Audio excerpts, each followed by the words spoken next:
嗨，又睇到一部好精彩嘅外語電影，有啲恐怖，但係好懸疑，都幾正嘅。電影名字就叫做《Heretic》，中文名就叫做《異教徒》，由呢個 Hugh Grant 中文名曉格蘭飾演嘅。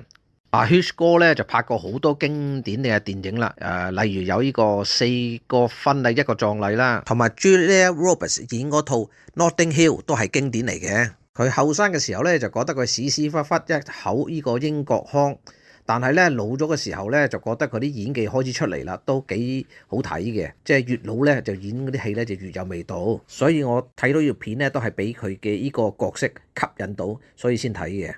呢套片咧會討論啲宗教問題，唔同嘅宗教嘅，所以而家係好虔誠嘅宗教徒咧就可能咧睇呢套片咧就會覺得會有少少被冒犯咁樣嘅。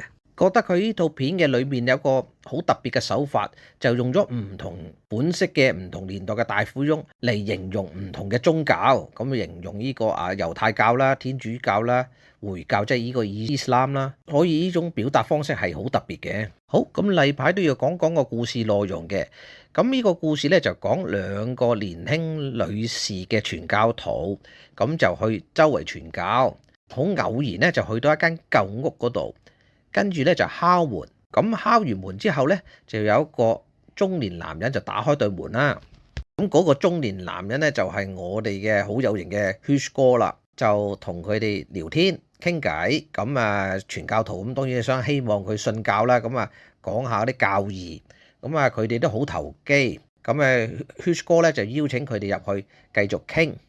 但我估唔到，原來鬼妹咧咁有警惕性嘅，咁就問一問 Hugh 哥舊館裏面有冇女士喺入邊，因為咧佢哋咧就唔係太過方便同一個獨身男人喺一間屋裏面嘅。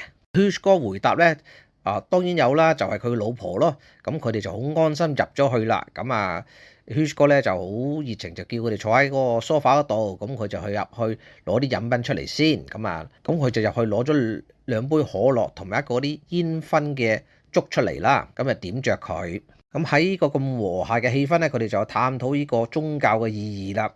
都傾得好投機，但係咧嗰2個女仔咧都開始警惕啦。見到個老婆都仲未出嚟嘅。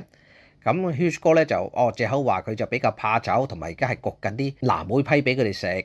好啦，入去睇下佢哋搞掂好未先啦。Hugh哥就入咗去廚房啦。但係都好耐都冇出嚟喎，嗰2個女仔就開始不安啦。跟住再睇一睇個燭台，藍莓批味，大鑊啦！哇，真係好詭異啊！咁原來嗰啲藍莓批味咧，原來由呢支燭台發出嚟嘅喎。咁佢哋開始覺得唔對路啦，走去呢個前門，試下打開前門，嗰道門當然係反鎖咗啦，係開唔到啦。咁開始緊張，好驚啦。咁我啲主角就諗住應該點做好咧？各位觀眾想知道後事如何，就要好好欣賞呢度比較驚心動魄嘅電影啦。電影名再講一次，Heretic。好，咁今日嘅時間就差唔多啦，多謝各位觀眾嘅收聽同收看，記得臨走嘅4部曲啊，多謝晒你哋咯，拜拜。記得 Like、Subscribe and Share， 因為咁樣咧就對我哋呢啲咁小頻道咧係最大嘅支持同鼓勵。如果可以 comment 埋就最好啦，多謝晒。